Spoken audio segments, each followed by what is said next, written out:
Sean bienvenidos una vez más a Andén sin salida en un nuevo episodio. Este episodio es dedicado a todos los venezolanos que estuvieron viendo los videos en el canal últimamente. Hace más de un mes vino acá Felipe Gali y dijo: ojo este año con lo que puede pasar en Venezuela, porque según sus predicciones y según lo que él había tirado, efectivamente se podía terminar el régimen de Nicolás Maduro, el autoritarismo, la dictadura, como lo quieran llamar ustedes, de Nicolás Maduro. Ahora, eso no pasó. ¿Por qué? ¿Qué ocurrió en el medio? Vamos a hablar de las elecciones en Venezuela. ¿Fueron o no fraude? Y para eso invité a alguien que sabe bastante del tema. Enrique Lozada, ¿cómo andás? Muchas gracias por el espacio. No, por favor. Primero y antes que nada, bienvenido. Sé que tenés una agenda bastante complicada estas últimas semanas. Sí, la realidad es que después del 28 de julio se abrió un nuevo capítulo en la historia de Venezuela, en donde todos los equipos de María Corina, todos los que estamos trabajando en su campaña, y la del presidente electo González, estamos corriendo contra el reloj para lograr concluir esta transición que se comenzó con todo este proceso que empezó en las primarias el 22 de octubre del año pasado y que llegó a su punto cúspide con la elección del 28 de julio. ¿Querés contarle a la gente, antes de empezar con el desarrollo, quién sos, a qué te dedicás? Obviamente sos venezolano, ¿hace cuánto que vivís en Argentina? Tengo 7 años viviendo acá en la Argentina, pero antes de mudarme para acá sigo militando en 20 Venezuela, que es el partido de María Corina Machado, hoy líder de la oposición venezolana. En ese momento 20 era un partido casi de nicho, era un partido chico, era un partido que hablaba justamente de liberalismo en un país en donde la palabra centro-derecho, liberal, era una mala palabra. María Corina logró construir un liderazgo político que hoy la hace la líder indiscutible del país y que hoy es la persona que respalda la candidatura de Edmundo González Urrutia, que es el presidente electo de la República. Vivís en Argentina, me dijiste, hace 7 años. Sí.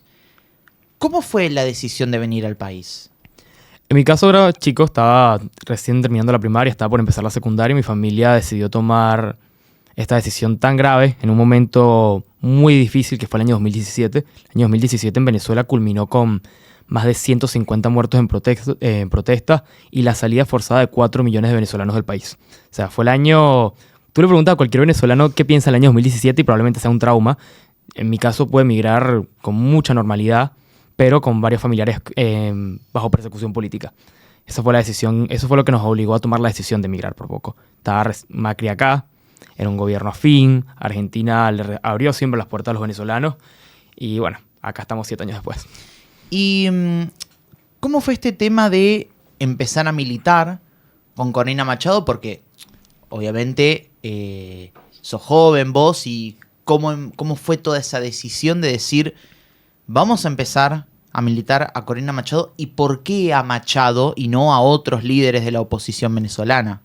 Nunca se me va a olvidar, tenía 10 años, nunca se me va a olvidar el día que esa mujer se paró al frente de la Asamblea Nacional y le dijo a Hugo Chávez: expropiar es robar. Mi familia había sido víctima de expropiaciones, esa palabra la tengo en mi memoria desde chiquito, y que una mujer haya tenido la valentía de decirle a Chávez en su mejor momento, de máxima popularidad: señor presidente, expropiar es robar y usted es un ladrón, porque fue lo que se lo dijo, al frente de todas las cámaras de la Asamblea Nacional, los diputados gritando, la amenaza, me marcó un montón. Fue un momento donde dije: wow, fue la primera vez que ese hombre que yo veía encadenado durante todo el día en televisión y que era la persona que mi familia le tenía cierto miedo, alguien se le enfrentaba. Y con los años siempre sentí que María Corina justamente era esa fuerza y ese liderazgo y esa coherencia. Y bueno, hoy lo estamos viendo que todo el país se siente identificado con ella. ¿Chávez es lo mismo que Maduro para vos? ¿O hay diferencias? Porque yo he escuchado, incluso Felipe, no lo dijo en la entrevista, pero sí después lo expresó en Twitter y yo coincido un poco con él, que Chávez no es lo mismo que Maduro. Maduro fue más allá de los límites. Incluso hay gente que ha dicho que si en esta elección hubiese estado Chávez, Chávez se hubiera retirado o hubiera dicho: efectivamente perdí.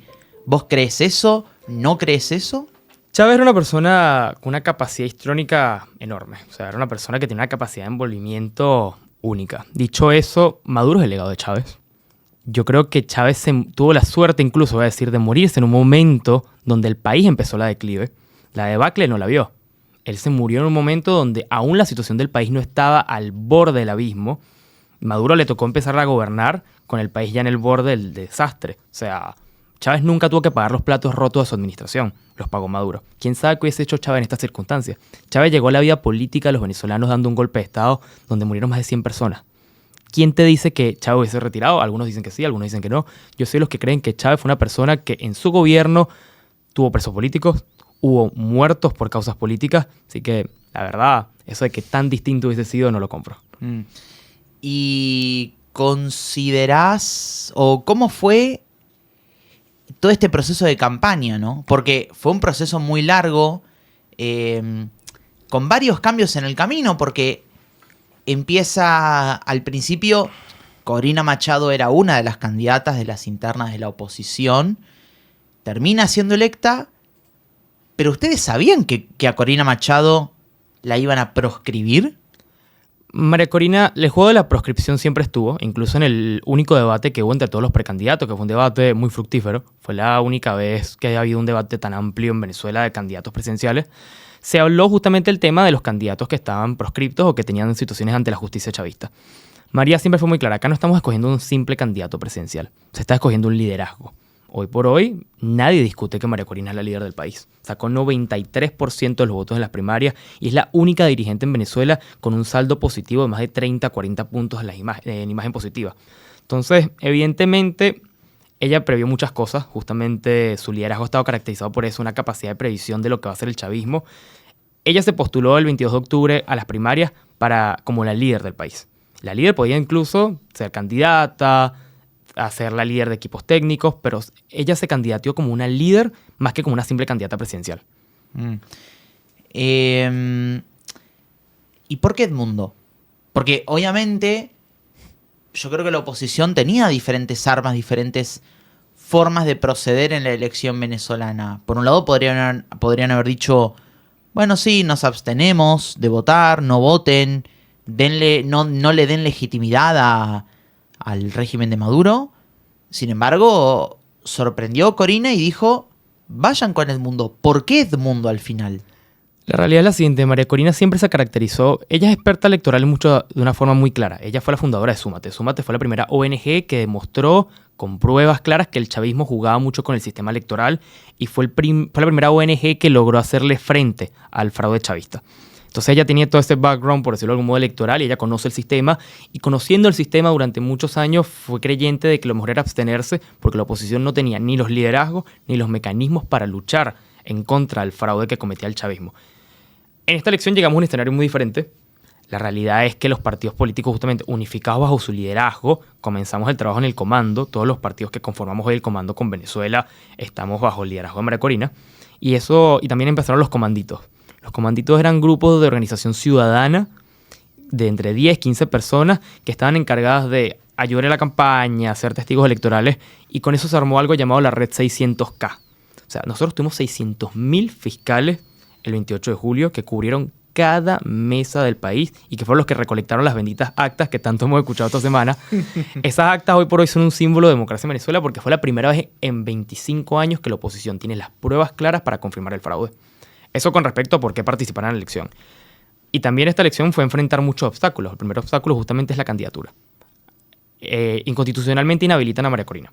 Se postula primero a una persona de su confianza, la doctora Corina Lloris, una académica que nunca había tenido un cargo público, una abuelita de 81 años que yo la verdad la adoro. O sea, la Corineta nunca me van a bajar, esa mujer es lo máximo.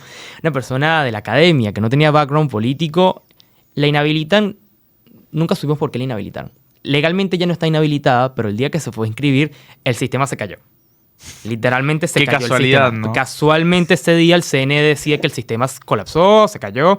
Al día siguiente se solicitó una prórroga para ver si podemos inscribir. No, el sistema ya se cayó, no se puede inscribir. La presión internacional en su momento, sobre todo porque Lula había dado declaraciones esos días, además, obliga al chavismo en cierto punto a inscribir un candidato.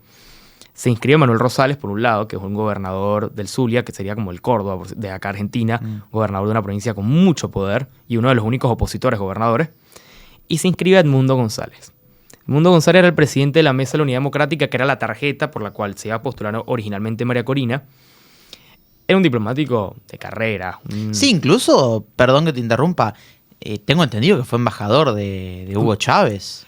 Fue embajador de Argentina durante la administración de Chávez, pero justamente cuando A él lo sacan justamente cuando vienen los Kirchner.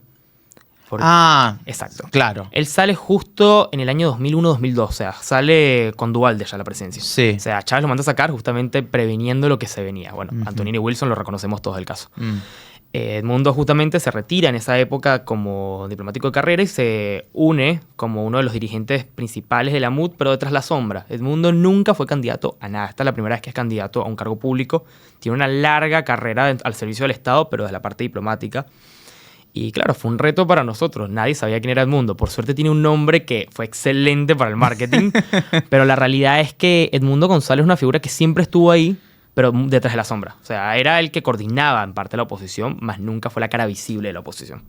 Siempre se lo pensó como un candidato de transición, ¿no? Hacia algo diferente en Venezuela, como necesitamos un piloto de tormentas que ordene un poco las cuentas, ¿no? Claro, en su momento fue como que, ok, ya va. Se logra toda esta... Él queda como candidato tapa. Originalmente se preveía ver si se podía seguir intentando con la doctora Lloris. Se intentó imponer a Manuel Rosales como candidato. Se hace una negociación donde María Corina dice es el mundo el candidato y Edmundo originalmente no quería aceptar. Ella lo termina convenciendo. La realidad es que ser candidato presidencial de Venezuela es riesgoso. Pero él acepta al final y se convirtió en este abanderado justamente. Es como... Él mismo lo dice, un presidente que no insulta, un hombre que no amenaza. O sea, nuestra campaña, la verdad, son promesas que uno en otro país te dirían que promesas tan vagas y tan simples. Con un presidente que no grite, wow, qué gran campaña. Pero uno ve a Nicolás Maduro y a Edmundo González, es bastante obvio quién es el civilizado y quién no. En ese sentido. Es verdad. Uno, cuando ve lo que pasa en Venezuela y analiza los resultados...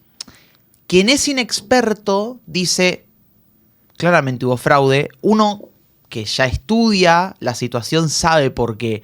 Pero para el que no entiende muy bien por qué dicen que hubo fraude, me gustaría que expliques por qué en Venezuela las elecciones, o el resultado, no las elecciones, sino el resultado que dice la CNE, es un fraude o es mentira. A mí me gusta usar la explicación que nos da normalmente nuestro enlace electoral acá en Argentina, que es de Dani Ramírez, que es del Partido Acción Democrática, que él dice que hubo 2 periodos de fraude. El primero fue un prefraude con la inscripción. En el exterior excluyeron alrededor de 4 millones de personas para poder inscribirse. O sea, ya con eso sacaste a 4 millones de personas del padrón. O sea, son 4 millones de votos que no pudieron concretarse porque el chavismo decidió que los que estamos en el exterior no podíamos inscribirnos. Y después vino una segunda etapa, que fue la etapa ya en lo interno en Venezuela. O sea, la realidad es que entre la persecución política, además, ya eso también es parte de un gran fraude nacional. O sea, si tú estás haciendo una campaña y arrestas a todos los líderes de campaña, evidentemente hay una desigualdad entre ambas fuerzas políticas que le permitía al chavismo ganar con comodidad. Dicho eso, no pudieron hacerlo. La oposición saca casi 4 millones de votos de diferencia con Maduro. ¿Y por qué hablamos de fraude? Porque todos los videos que nosotros vemos de la gente leyendo las actas públicas de su colegio demostraban números en donde Edmundo ganaba 1000 votos contra 200, cosas por el estilo. Y cuando dan el resultado, el CNE dice que hubo un hackeo de Macedonia del Norte. La gente de Macedonia del Norte no debe ni saber dónde queda Venezuela, pero ellos dicen que Macedonia del Norte nos hackeó, pero aún así pudieron confirmar que Maduro ganó. Como una casualidad. Como casualidad. O sea, nos hackearon, todo el sistema colapsó, pero sabemos que Maduro ganó. Y más allá de eso, gana supuestamente cuando faltaban a un 20% de los votos por contarse, con una diferencia de menos de 1 millón de votos. O sea, esos 20 puntos de diferencia que faltaban, a la hora que ellos dan el resultado, podrían haber permitido que Edmundo ganara, incluso con la maquinaria y el fraude de ellos. Entonces, ahí sale la oposición a decir, queremos ver de dónde están fundamentados estos números. Seguimos esperando al día de hoy que ellos fundamenten los números. Hoy el CNE, que es el Consejo Nacional Electoral, no ha dado resultados por estado ni por municipio, mucho menos por mesa. Entonces no tenemos ningún dato más allá de que supuestamente tenemos que creer que Maduro ganó con el 51% de los votos de la elección. ¿Y por qué crees que pasan estas cosas? O sea, uno tiene todas las pruebas, ve que está todo, se mete en la página, están las actas. Todas dicen que Edmundo González ganó. Todas. No hay una que diga Edmundo González no ganó. Líderes internacionales salen a decir, incluso gente que ha estado a favor de Chávez, Total. sale a decir, presenten las actas. ¿Cuál es el problema? Presenten las actas. Si pierde, pierde, punto. No hay algún problema, si es que estos o debería ser una democracia, cosa que no lo es. ¿Es tan escandaloso? O sea, ¿realmente estamos frente al episodio de fraude más grande de la historia de Venezuela? Lo hago o viendo una comparativa de lo que pasó con Capriles. Porque cuando Capriles perdió contra Nicolás Maduro, no contra Chávez, contra Nicolás Maduro, yo dije, es imposible que Maduro le haya ganado a Capriles. Imposible que Maduro le haya ganado a Capriles. ¿Esto es peor que esa elección? Total, porque la realidad es que en su momento la oposición en el año 2013 no logra demostrar el fraude. Acá lo más obsceno de todo es que tenemos las pruebas de nuestro lado. La diferencia de votos también es mucho más masiva. Yo soy de los que cree que Capriles evidentemente ganó, a pesar de que la realidad de ese momento el liderazgo, se nota mucho la diferencia entre María Corina y el liderazgo de aquel entonces, pero no fue una diferencia de 4 millones de votos como la que tenemos hoy. Y estamos hablando de 4 millones de votos que podrían haber sido 8 millones de votos de diferencia si no hubiesen permitido votar masivamente a los que estábamos en el exterior. Entonces estamos viendo un capítulo, yo incluso llego a decir que este es el peor capítulo de fraude de la historia de Latinoamérica. Nunca antes quisieron desconocer una elección de 70-30. Y estos hombres lo están haciendo sin ningún problema, porque ellos van y salen en la televisión a decir que ganaron masivamente, sin pruebas, sin nada. Supuestamente presentaron unas actas hace unos días al Tribunal Supremo de Justicia. Las actas son papeles en blanco. Analizamos los videos y nosotros decíamos, no puede ser que esta gente publicó un video con las actas revisadas, eran papeles en blanco. A ese nivel de... Se sienten tan impunes internamente, como tienen todos los medios de comunicación controlados, en ese sentido de narrativa, se sienten muy impunes para decir mentiras. Pero el tema es que la comunidad internacional no es estúpida. Ellos piensan que los venezolanos somos estúpidos y que el mundo también es estúpido por ende. Y no, la realidad es que todo el mundo en Venezuela está claro que Edmundo González Urrutia es el presidente electo, que María Corina Machado logró, con su liderazgo, volver a unificar a todo el país, y que incluso los propios chavistas saben, porque ellos firmaron las actas. Las firmas de los testigos del PSV están en las actas que hoy tiene la oposición. ¿Te sorprendió algunas actitudes de algunos partidos que formaban parte del chavismo? Por ejemplo, el Partido Comunista Venezolano salió a decir que ganó Edmundo González, algo nunca pensado.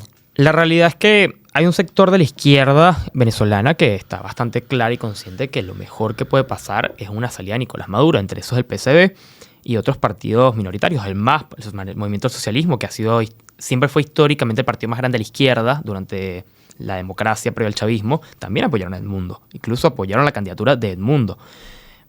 Yo creo que esto es un tema que va más allá de izquierda o derecha, esto es un tema que ya es autoritarismo con democracia. Hay mucha gente que ve con recelo hoy por hoy el liderazgo de María Corina, pero esto no es un tema de que si ella es liberal, que si ella es de derecha, no, esto es un tema de que hoy ella es la mujer que tiene la capacidad de ejercer este liderazgo para lograr concretar la transición que ya comenzó. ¿Y cómo se daría esa transición? Digo, vos que formaste parte del equipo de ella, vamos a suponer que hubiesen reconocido los resultados y que efectivamente Edmundo hubiese sido electo presidente. Edmundo, yo sé que es hacer apología de algo que por ahora no lo estamos viendo, pero si Edmundo asumiera, ¿con qué Venezuela se encontraría? Yo creo que se encontraría con una Venezuela devastada.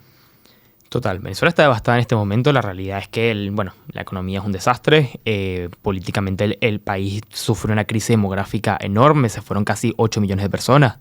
Estamos frente a un país en donde hay presencia de células terroristas de Hezbollah, de la guerrilla colombiana. O sea, la realidad es que reconstruir Venezuela va a ser un trabajo arduo y difícil, pero tenemos que comenzar a reconstruir en algún momento. Y por eso es tan importante la victoria de Edmundo en estas elecciones, porque la realidad es que Venezuela parecía ser un país que ya estaba perdido y que mucha gente pensó que el país nunca se iba a volver a levantar.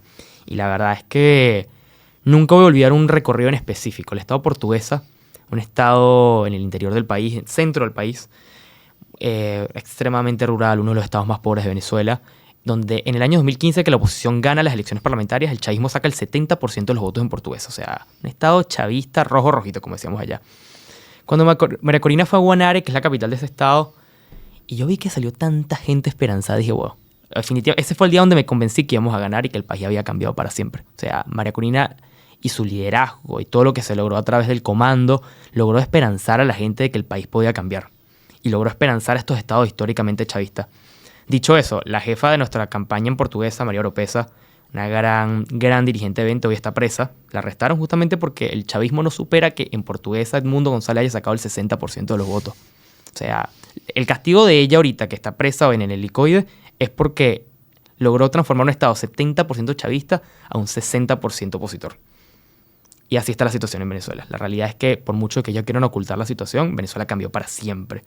Y esa Venezuela que decidió cambiar es la Venezuela con la que Edmundo González se va a encontrar en enero del 2025 cuando asuma la presidencia. ¿Vos estás muy convencido de que Edmundo va a asumir la presidencia? Yo sí creo, cuando María Corina nos lo dijo hace unos días en varias reuniones y demás, o sea, nuestra jefa de campaña que en Argentina, Adriana Flores, siempre ha sido muy clara, o sea, lo que diga la jefa. O sea, acá sí funciona eso, o sea, este partido son puras jefas mujeres, como te podrás dar cuenta, pero la realidad es la siguiente, o sea, Adri cuando lo explica en medios y demás me encanta cómo lo hace porque es como, ¿cómo no vamos a confiar en María Corina si siempre ha demostrado estar a la altura de las circunstancias? Y en estas circunstancias tan rudas, tan difíciles, como es el desconocimiento del resultado verdadero, como es la represión, ella ha logrado demostrar que siempre está un paso adelante del chavismo. ¿Por qué vamos a desconfiar ahora? Si esa mujer dice que Edmundo es el presidente en enero, es porque tenemos las herramientas para generar el camino de la transición que permita que esta gente negocie su salida, porque esa es la realidad. Lo más conveniente para todos nosotros en este momento es que Nicolás Maduro acepte que lo mejor que puede hacer es sentarse con María Corina y Edmundo y negociar su salida. Te quiero retrucar un poco, pero aclaro que no es una cuestión de No, chicanear, sino por una cuestión de debatir un poco, porque vos dijiste lo mejor que puede hacer Nicolás Maduro es negociar su salida. Es que, ¿sabés qué lo que pasa? Yo siento que Maduro no es Chávez. Yo siento que Chávez, capaz porque era más carismático, capaz por su capacidad, capaz por su pragmatismo, por su capacidad de convencimiento, yo siento que se hubiera dado cuenta. Siendo o no democrático, yo creo que la dictadura en Venezuela comenzó, pero esto ya es una opinión mía, yo creo que la dictadura en Venezuela comenzó cuando Chávez, los dos éramos muy chicos, yo lo leí en libros o en internet, cuando Chávez desconoció los resultados del primer referéndum que le hicieron de reelección indefinida. Que perdió y declaró el decretazo. Eso, a partir de ahí yo creo. Pero yo creo que aún así, él se hubiera ido o hubiera negociado bien su salida. Yo creo que yo veo en Nicolás Maduro a alguien que está completamente obsesionado por el poder.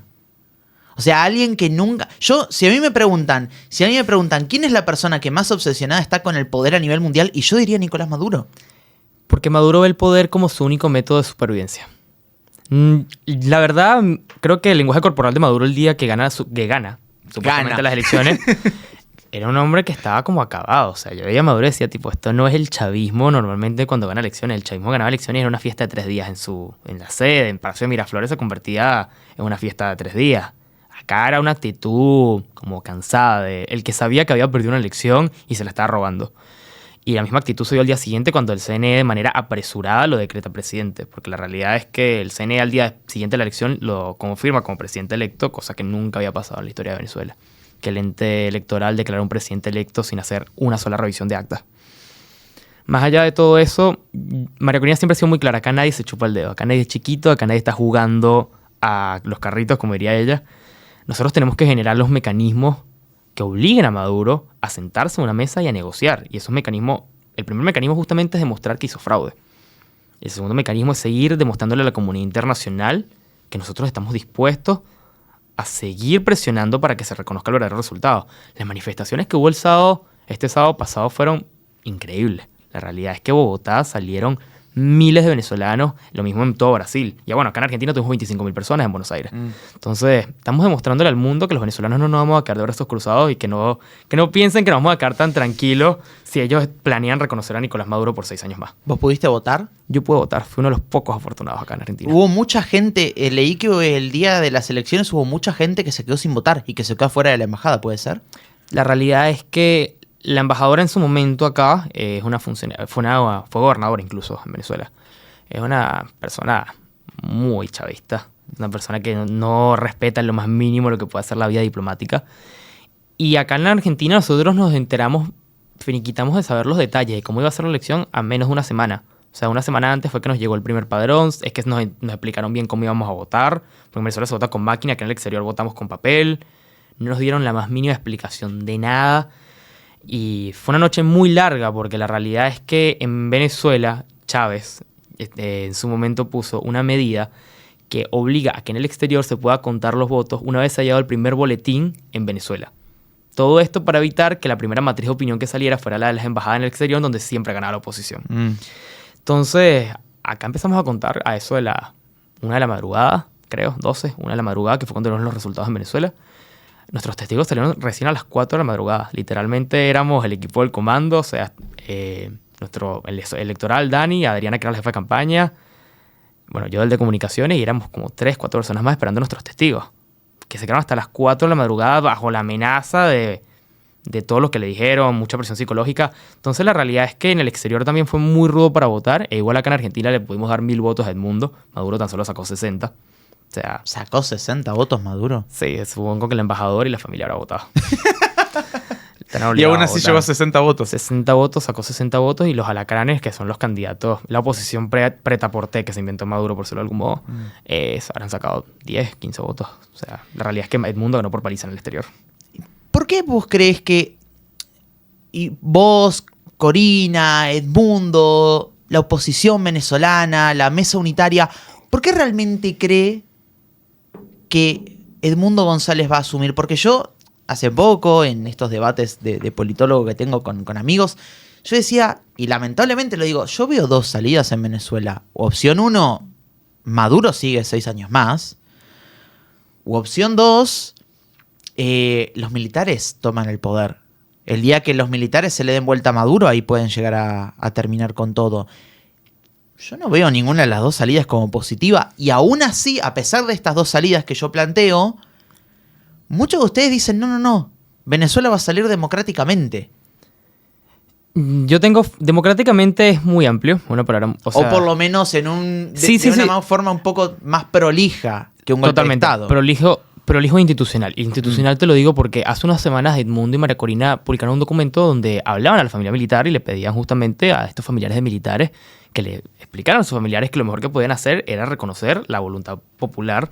Hoy por hoy nos estamos basando mucho en el artículo 5 de la Constitución, que justamente habla de este tema de la voluntad popular es la máxima norma dentro de nuestro Estado. Al día siguiente sale el Tribunal Supremo de Justicia, sale el fiscal general del Estado, chavista, todo a abrirle una investigación por terrorismo a María Corina y Edmundo, por ese comunicado. O sea, ellos tuvieron miedo de que ese comunicado de verdad fuera el principio de unos movimientos... De un golpe de Estado. Exacto. Tienen tanto temor de la situación interna de las Fuerzas Armadas que con que María Corina cada vez que nombra la palabra militar, ellos saltan a amenazarla. La realidad es que no todos son los generales que te ganan salarios de $10,000, $15,000 y que están cómodos. Los rangos medios para abajo tienen a sus familiares afuera. Ganan salarios de mierda, por otra forma para decirlo. Tienen la constante presión de incluso de agentes del G2 cubano y demás. O sea, del coronel para abajo no están felices del todo con Nicolás Maduro. Decir que toda la Fuerza Armada chavista es un error de análisis que hacen muchos politólogos.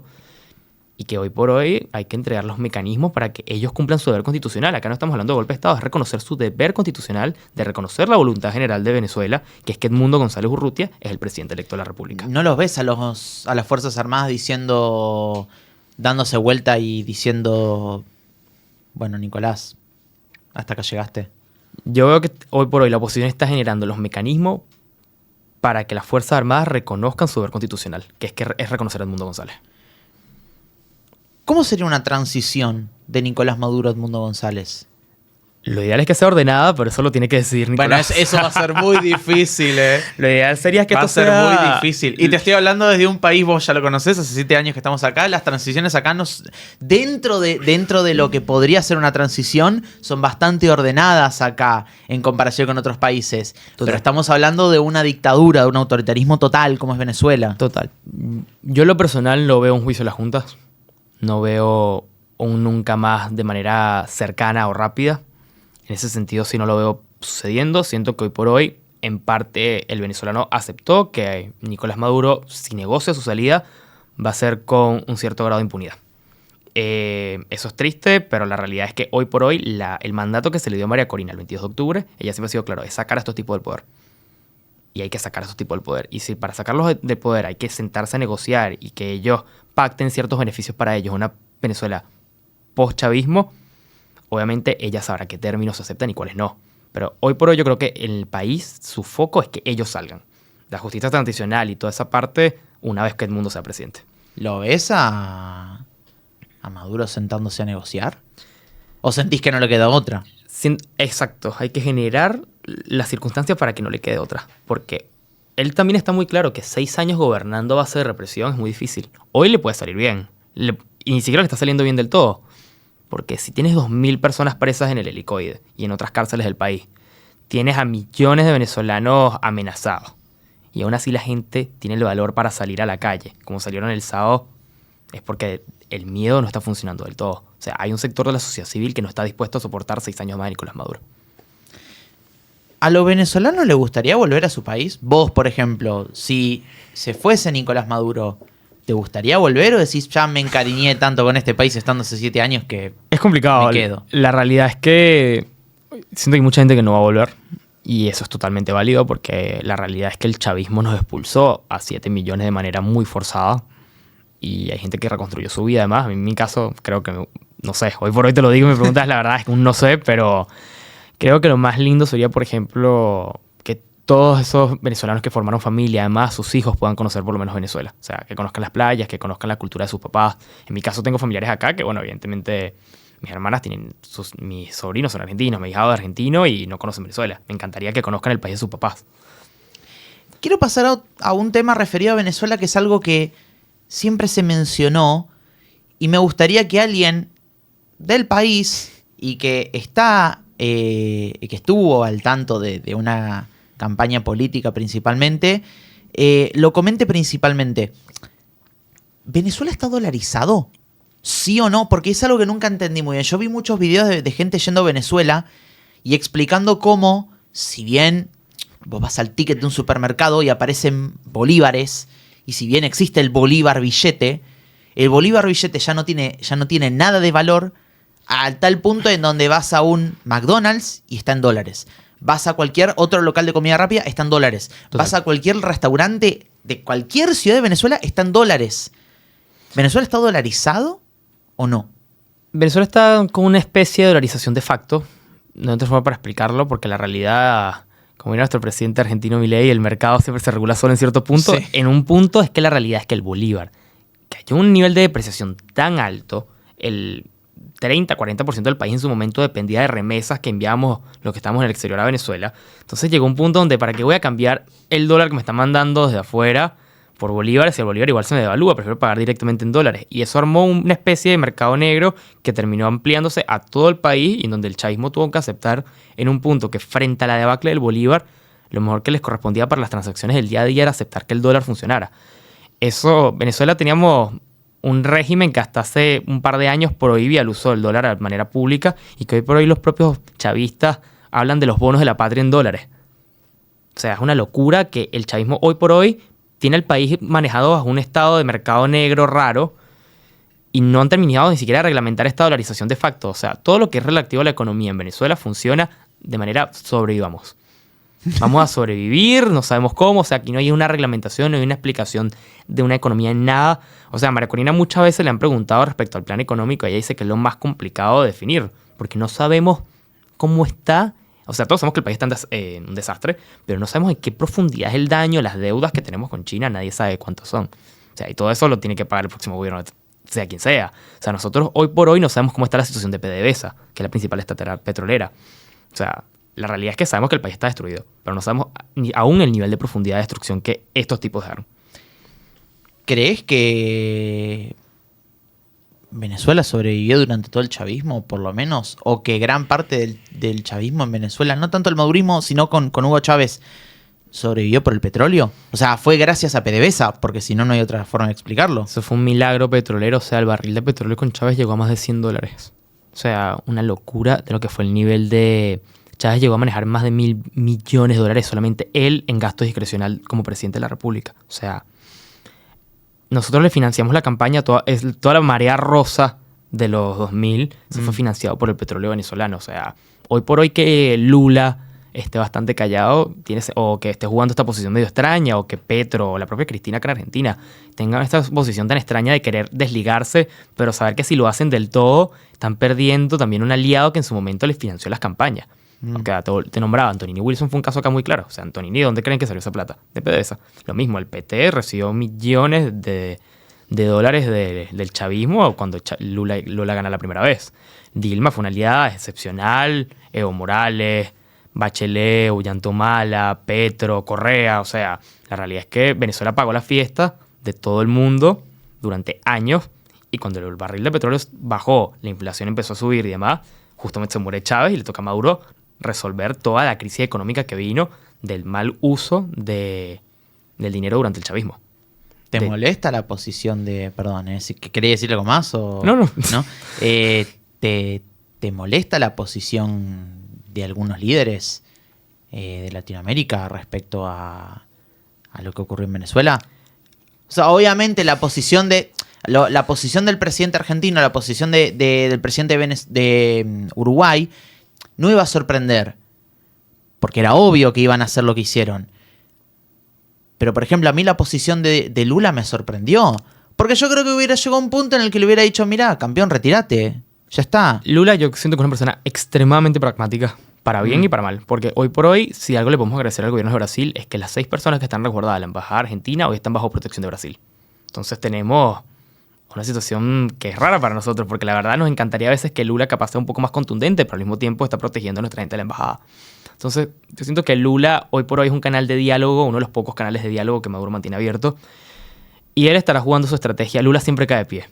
Si algo ha aprendido todos estos años, Lula verdad. Siempre cae de pie. O sea, Lula siempre le tocó ser el líder nato de Latinoamérica y siempre tuvo a alguien que le quitaba ese liderazgo. En su momento fue Chávez, hoy por hoy es Milei. O sea, la realidad es que Lula siempre tuvo la oportunidad de ser la estrella y nunca la fue. Siempre ha jugado ese rol entre soy un líder regional, pero en realidad soy un líder mundial, pero me gustan las cosas así, pero soy parte del BRICS, pero me encanta un tratado de libre comercio con Estados Unidos. O sea, Lula es muy pragmático a la hora de hacer política exterior y creo que ese pragmatismo hoy lo está jugando en Venezuela, que puede ser a veces agotador, sobre todo para el ciudadano a pie, que siente que Lula no hace nada, pero hay que ver qué cartas se estarán jugando a una mesa de negociación que está mucho más arriba de nosotros los mortales. Claro, porque yo escuché las dos posiciones, ¿no? Respecto de Lula. Escuché esta posición de...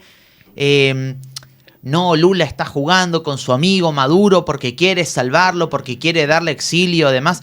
Y hay otra gente que está pensando, capaz lo que está haciendo es buscarle esta salida, como decía María Corina, de si hay que sentarse a negociar con Nicolás Maduro, nos sentamos a negociar. Y capaz la única forma de comunicación es Lula. La realidad es que es eso, o sea, la verdad, no es por defenderlo ni por criticarlo, pero yo siento que Lula, su pragmatismo, repito, es triste ser pragmático cuando estamos hablando de derechos humanos, porque la realidad es que la postura debería ser clara y obvia, que es que están matando a millones de personas a través de sus políticas, porque esto ya es tipo de que no hay medicina, no hay comida, te persiguen, te llevan a un centro de tortura, o sea, esto es una persecución masiva contra 30 millones de venezolanos. Dicho eso, Lula es una persona que es muy pragmática, entonces veremos qué termina su pragmatismo a la hora de todas estas negociaciones que se están dando por detrás. Para bien, en otros líderes de Latinoamérica, Boric me impresionó. Me quito el sombrero con Boric. La verdad, la prueba, eso es lo que debería hacer la izquierda en latinoamericana. O sea, superar esa etapa tan nefasta que fue el chavismo a nivel regional y entrar en una nueva etapa de reconocer cuáles son dictadores y cuáles no. Y después, bueno, Gustavo Petro es un personaje que es complicado. O sea, llegó al poder diciendo que admiraba a Chávez. Totalmente. O sea, Petro también está en esa situación muy incómoda donde evidentemente va a ser el primer país afectado por la crisis migratoria. O sea, hoy por hoy, 6 de cada 10 venezolanos más o menos considera irse del país si Nicolás Maduro aguanta 6 años más. O sea, sería una crisis migratoria. Si hoy por hoy Colombia no ha podido solventar del todo los 3 millones de venezolanos que hay en el país, si le llegan 5 más, le vamos a destruir la economía. Y Petro sabe eso. Entonces Petro también está jugando ahí. A quien sí considero, la verdad, que me parece una mala persona en todos los sentidos, al presidente López Obrador. Y espero que su sucesora, Claudia Sheinbaum, tenga un poco más de sentido común, porque a la hora de la verdad, no solamente los que están en Colombia no se van a quedar en Colombia. Muchos van a pasar el Darién, como están pasando, y se le va a armar una crisis migratoria en México de unos niveles impresionantes. Quiero que me expliques algo que nunca terminé de entender. Yo no sé si esto es un invento de Nicolás Maduro o realmente hay un conflicto latente ahí. Hay algo que hace un año comenzó como a resurgir. Yo tenía entendido que era un conflicto te estoy diciendo la época colonial, de cuando Simón Bolívar independizó toda la Gran Colombia y demás, a ese nivel, a ese punto. De la Guyana venezolana. Porque viste que se había Nicolás Maduro empezó como a reflotar esta idea de la Guyana venezolana, como nunca entendí si fue esta idea de usarlo como estrategia de último momento de querer mostrar una heroicidad territorial o algo así, o cómo. Él parece que cuando estaba aprendiendo sobre Malvinas se quedó en la etapa donde Galtieri grita a la plaza, dice que la recuperamos y hasta ahí llegó el libro. O sea, es una persona que honestamente agarró un conflicto histórico. O sea, la realidad es que el Esequibo, nosotros le decimos el Esequibo a ese sector. El Esequibo es venezolano. Yo soy de los que creen. María Corina, incluso siendo diputada, fue una de las pocas diputadas que fue al Esequibo a reclamarlo con una misión de todo. O sea, como 20 y como coalición, como el comando, nosotros creemos en que el Esequibo es parte de Venezuela y que es un conflicto que nosotros tenemos que tratar justamente con toda democracia. Hoy por hoy, si no tenemos para alimentar a la población ya que está bajo nuestro control, imagínate si agregamos a la población del Esequibo y a todo eso. O sea, la realidad es que no tiene ni pies ni cabeza hablar de un conflicto territorial en este momento. Maduro lo sacó a flote con un referéndum para intentar ver cómo estaba su maquinaria. La realidad es que ese referéndum habrá votado 1 millón de personas. O sea, ese fue el primer golpe que el chavismo se dio respecto al tema electoral. Porque aprovecharon un tema histórico que nos toca a todos los venezolanos. Justamente es muy parecido al caso de las Malvinas. O sea, la realidad es que agarraron una causa nacional que nos unifica a todos, intentaron politizarla y les salió mal. Pero la realidad es que el tema del Esequibo es nuestro, o que no quede duda alguna, pero el Esequibo es nuestro, las Malvinas son argentinas, punto. Pero la realidad es que agarró un tema que nada que ver en un momento que nada que ver. ¿Y qué lo utilizó como una forma de decir a ver cuánto apoyo tengo? Claro, en ese referéndum se hace, si mal no me equivoco, en noviembre, diciembre, después de las primarias. La realidad es que nosotros cuando hacemos las primarias el 22 de octubre, María Corina gana con el 93% de los votos, con casi 3 millones de votos. O sea, fueron 2,8, 2,9 millones de votos. O sea, la realidad, para ser una primaria autoorganizada por la sociedad, que no contó con ningún respaldo estatal y que se realizó prácticamente a pulmón, que hayan votado casi 3 millones de personas, fue un golpe que el chavismo no se iba a venir. Y lo que más le dolió fue el porcentaje con el que gana María Corina. María Corina gana con el 93%. O sea, fue un resultado arrollador. Intentaron movilizar su maquinaria propia, hacen este referéndum de un tema justamente súper sensible, que hacía que algunos opositores coquetearan con la idea de si participar o no, porque vieron que el Esequibo va sobre todos nosotros. La realidad es que habrá votado. O sea, creo que dijeron que votaron 5 millones de personas y lo que nos dio risa que eran 5 preguntas. Entonces lo que nosotros entendimos fue que, claro, votaron 1 millón por cada pregunta, ellos sumaron las 5 respuestas y ahí salieron los 5 millones. Eso es lo que nos decían nuestros expertos electorales. O sea, que le haya votado 1 millón de personas fue que 1 millón de personas es la base que hoy tiene el PSUV nada más. Y eso fue un golpe para ellos. Bueno, fue un golpe que no les dolió tanto, definitivamente, porque se dieron ir a elecciones posteriormente y se llevaron el verdadero golpe, que fue el del 28 de julio. ¿En qué la diferencia Corina de lo que pasó, por ejemplo? ¿O en qué diferencia esta situación de Corina y Edmundo de lo que pasó con Juan Guaidó? Que pregunta, ¿no? Me da risa porque a María Corina le molesta un montón que le digan que ella tiene ovarios. No le gusta mucho esa expresión, pero es que lo tengo que decir, ella tiene ovarios. Claro. O sea, la realidad es que Juan Guaidó fue una figura política que llegó por unas circunstancias muy específicas que no estuvo a la altura del liderazgo. Porque la realidad es que históricamente la oposición tuvo liderazgos más fuertes, más débiles. Yo soy muy crítico, por ejemplo, de la figura de Capriles, pero no se le puede negar que en el 2013 Capriles crea la primera candidatura competitiva de la oposición. Que Manuel Rosales en su momento en el 2006 fue la primera vez que relativamente nos unimos, aunque bueno, no voy a hablar de Rosales, pero la realidad es que hoy por hoy el liderazgo de María Corina ha demostrado estar a la altura tanto en lo discursivo, o sea, en la narrativa. Nadie compra la narrativa del gobierno, ni el propio gobierno, o sea, hoy ella marca la pauta. También ha estado a la altura en lo estratégico, el tema de las actas, nadie se lo iba a venir. Y lo más importante de todo, ha demostrado tener la capacidad de escuchar y entender a la gente y explicar a la gente lo que la gente tiene que entender. Hoy por hoy en Venezuela, a pesar de que no sabemos muy bien cuáles son los pasos a venir, la confianza que hay en María Corina es clara, porque la realidad es que nunca nos soltó la mano. Muchos hablaban justamente, nosotros le decíamos los analistas, estos analistas políticos que en realidad le hacían propaganda al gobierno por criticar a María Corina, decían, no, María Corina se va a retirar. O sea, ella no va a aceptar elecciones, ella siempre va a llamar la atención. ¡Pum! Candidato. No, pero va a nombrar una candidata a dedo. No, nombró una académica que era respetada por toda la oposición. No les inhabilitaron. ¡Pum! Edmundo. O sea, la realidad es que María Corina ha logrado cada obstáculo que nos ponen, ella ha logrado sortearlo y ha logrado unificar de vuelta al país de una forma que nunca antes se había visto. Yo creo que hoy por hoy todos los venezolanos estamos claros, incluso el chavismo, ojo, que necesitamos un cambio. Enrique, esto es 4 en 1, la última parte de la entrevista. Acá hay 4 líderes. 4 líderes. Y esto es... Elegís... Hay que hablar de los 4, ¿eh? Uf. Elegís a uno, señalás, muestro a cámara y desarrolle. A desarrollar. O sea, es pregunta a desarrollar y lo que vos quieras. Ok, entonces ¿Sí? cojo uno y... Sí. Ok, Ahí. vamos a ver. Yo lo muestro. Vos solo señalás. ¿Cuál? ¿Este? Listo. Dale. Arrancamos con... Lo nombraste recién. ¿Crees que él es el camino? ¿Crees que él es el camino que tendría que tomar la izquierda latinoamericana? Gabriel Boric. A Sí. pesar de que tiene un gobierno en Chile, está bastante debilitado después de lo que fue la reforma constitucional.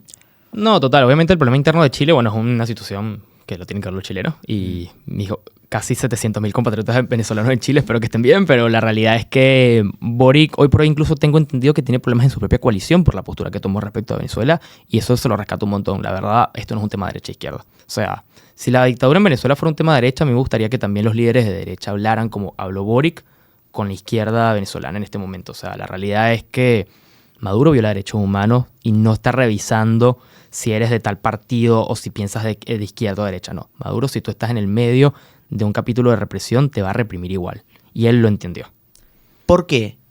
Porque viste que vos dijiste recién Bachelet estuvo financiada en su momento por el petróleo venezolano.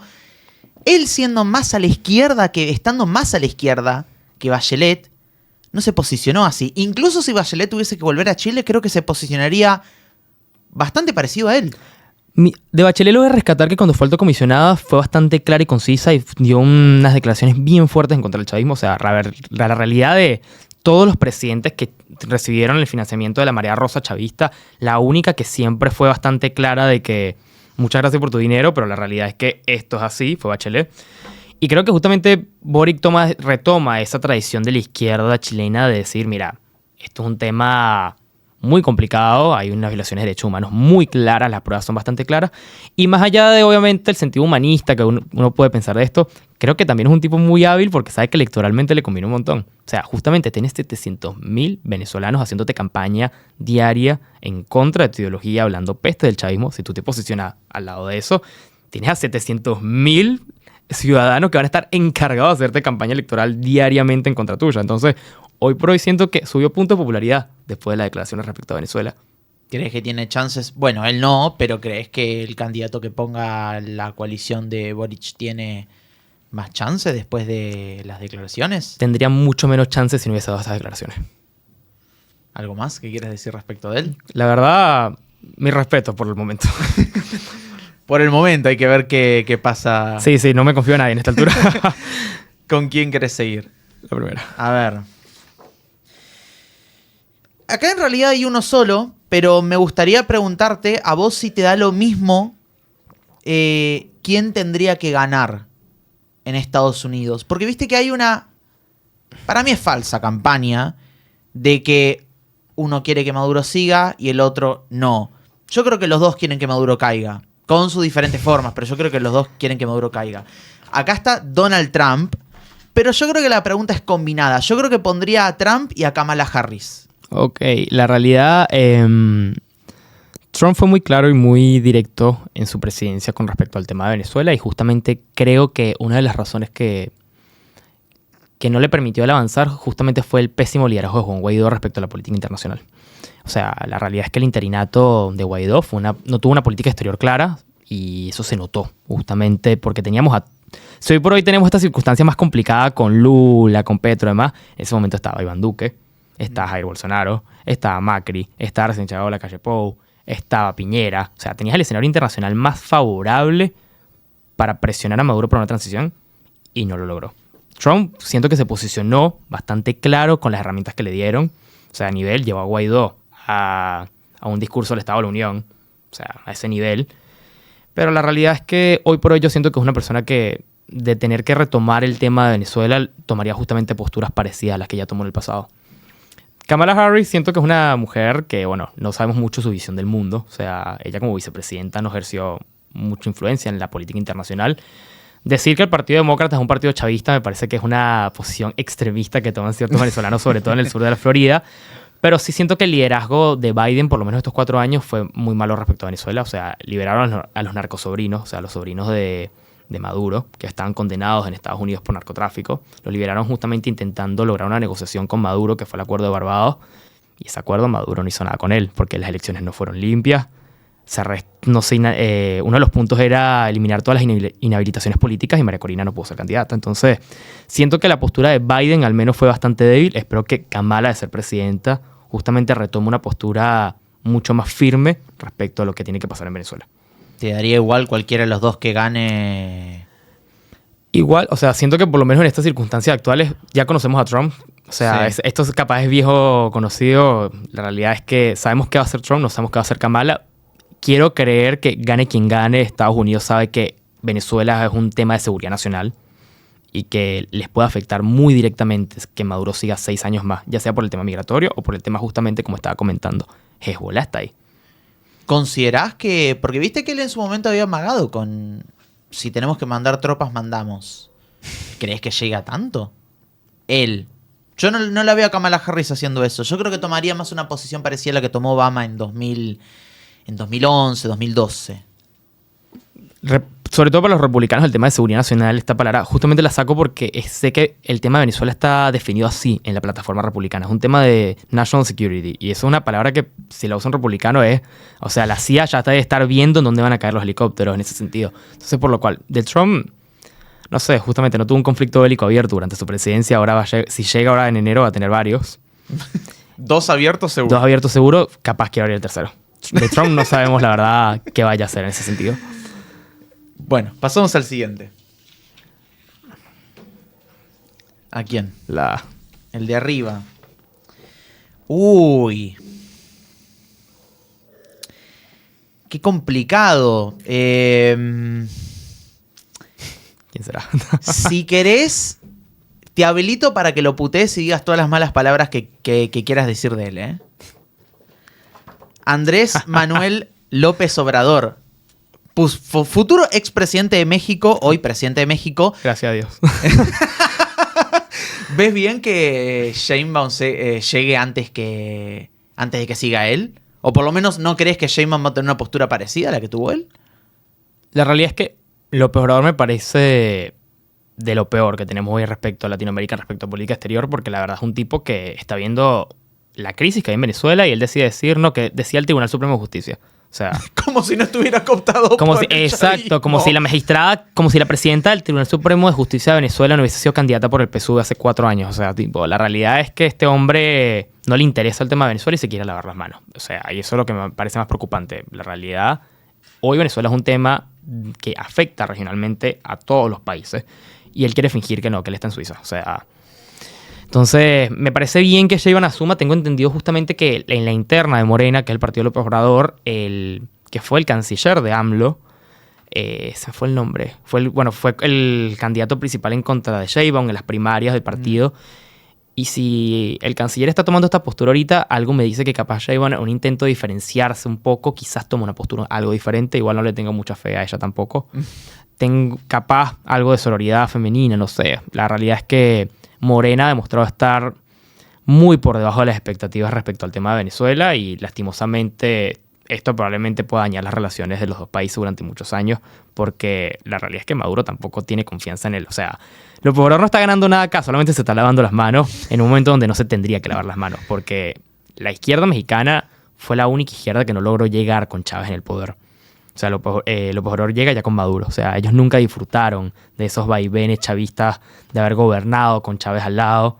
Es más, Vicente Fox es enemigo declarado de la revolución desde hace muchos años porque justamente México siempre fue un aliado de la oposición, nunca un aliado del chavismo. ¿Y por qué crees que pasa eso? Porque López Obrador se ha llevado bastante bien con Trump en su momento cuando Trump era presidente de Estados Unidos. Honestamente siento que es desinterés y eso me parece totalmente preocupante. Es un tipo que directamente dice no me interesa el tema y como no me interesa el tema no opino. Y si opino es para decir la opinión más de mierda que pueda tener. Porque la realidad es que es un tipo que directamente se nota que no siente una solidaridad con el pueblo venezolano y no le interesa. Esperemos que Sheinbaum haga las cosas diferentes, ¿no? Esperemos que Sheinbaum tenga un poco más de capacidad analítica. ¿Crees que la va a tener? Muchos la critican porque dicen no tiene el carisma que tiene él.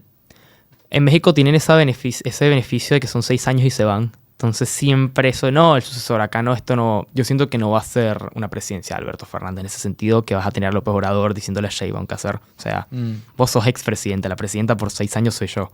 Y vos ya nunca vas a poder volver por nuestra constitución y demás. Entonces, siento que en México justamente la forma del poder es así. Y esperemos que Claudia justamente agarre ese barco y cambie un poco ciertas cosas. Pasamos al último entonces.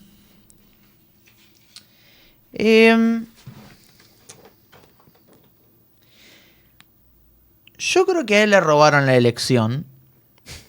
Te lo dije antes, yo creo que a él le robaron la elección. ¿Cómo te hubieras imaginado una Venezuela con él de presidente? Enrique Capriles. Algunos dicen que su tibieza hubiese jugado en contra. Si es que lo puedes catalogar así. Sí, la realidad es que hoy por hoy su partido es uno de los partidos que forma parte de la coalición. La realidad es que Primero Justicia tiene liderazgos muy claros. Por ejemplo, Juan Pablo Guanipa, le robaron la gobernación del Zulia, o María Beatriz Martínez, su presidenta. Pero la realidad es que Capriles tuvo una oportunidad de ejercer un liderazgo que no ejerció. O sea, cuando usted le dan un mandato, usted tiene que llevar ese mandato y cumplirlo. Y nosotros le dimos el mandato a Capriles de ser presidente y él no tuvo la capacidad capaz de armar los equipos para demostrar ciertas cosas. Me da risa porque, por ejemplo, con el tema de las actas, que ha sido la base de este nuevo reclamo por democracia en Venezuela, que se convirtió en el símbolo justamente del fraude en esta elección, hay un video de María Corina del año 2008, hablando de que si fuera por ella, tomara fotos de las actas, las escanearía y las subiría a un sitio web. 2008. O sea, esta mujer en el año 2008 vio venir que el fraude era latente, entonces una forma para contrarrestar el fraude era con las actas. Y ese plan lo implementó en el 2024. O sea, la coherencia y el liderazgo que tiene María no la tuvo él. Le falta... A Capriles le falta esa... ¿Cómo decirlo? Esa chispa, esa sabiduría, esa picardía que tiene Corina Machado. Para mí sí, porque la realidad él fue precandidato a su partido en las primarias del 22 de octubre. No fue al debate, fue el único candidato que faltó. ¿No fue al debate? No, él no fue al debate, se retiró y su partido no apoyó a ninguno de los candidatos porque hubo candidatos que se retiraron, ejemplo, Frei Superlano de Voluntad Popular, que es el partido de Leopoldo López, se retira y apoya a María Corina. O hay partidos que justamente los partidos que se retiran apoyan a María Corina. La mayoría, Primero Justicia dejó abierto el campo, por decirlo de algún modo. Y me parece que Capriles justamente tuvo un mandato, no lo ejerció, Y más allá de que si lo pudo ejercer o no, es en realidad que la oposición del 2013 no tenía la fuerza que la del 2024. Hay muchos escenarios abiertos respecto a lo que pudo haber sido las razones por las cuales él no pudo cobrar la elección. Creo que esa es la palabra clave, cobrar. No sé si él quiso cobrar. María Corina sí quiere cobrar. ¿Tiene más ambición de poder? ¿Capaz? Tiene más ambición de cambiar el país. Que él no la tiene. Hay gente que está más cómoda en ciertos lugares, parece. La realidad es ¿En que... Miranda? Y pareciera, no sé, la realidad es que cuando María Corina dice cobrar es justamente... Porque no es cobrar para ella, porque al fin y al cabo la candidata, la presidenta no es ella, es Edmundo. O sea, obviamente hay ciertas estructuras de poder internas que María Corina para mí va a ejercer un rol importante en la presidencia de Edmundo, pero el presidente es Edmundo. Pero cuando nosotros decimos vamos a cobrar, que esa es la etapa que estamos ahora, la etapa de cobrar, lo decimos con mucha firmeza porque no es cobrar la victoria de Edmundo González, es cobrar la victoria de un país que se despertó después de 25 años de una pesadilla como ha sido el chavismo. Y no le podemos quitar a la gente eso. Decime en pocas palabras y para cerrar, ¿por qué Edmundo González tiene que ser declarado presidente de Venezuela? En el año 2013, Capriles dijo justamente que él no tomó acciones más allá de las que tomó para evitar un baño de sangre. Es verdad que no hubo un baño de sangre en el año 2013, pero en el año 2014 hubo 45 muertos en protestas. En el año 2017 hubo más de 100 muertos en protestas. Han muerto miles de personas en el Darién, cruzando, buscando una mejor vida. Somos 8 millones en el exilio. Nosotros no podemos darnos el lujo de tener 6 años más a Nicolás Maduro en el poder. Porque el país, la región y el mundo no aguanta una dictadura que está destruyendo uno de los países con mayores recursos en el mundo. Estamos hablando de la principal potencia petrolera a nivel internacional. Un país que tiene desde mercurio, que podría ser utilizado en armas nucleares en un futuro, que es un miedo que está latente con el tema de Irán, que está presente en el país, y que es un país que hoy por hoy ya ha demostrado tener una crisis demográfica que la región no ha podido responder. Si somos 7 millones y la región no ha podido responder, imagínate con 5 o 6 millones más afuera. El mundo tiene que darse cuenta que los venezolanos estamos exigiendo que estén a la altura de las circunstancias porque no pueden soportar la crisis que va a venir de 6 años más de Nicolás Maduro. Y María Corina y Edmundo lo entienden. Por eso es que hay que cobrar esta lección, por eso es que hay que hacer todo lo posible para que Nicolás Maduro acepte que lo mejor que puede hacer en este momento es irse y permitirnos empezar a reconstruir el país.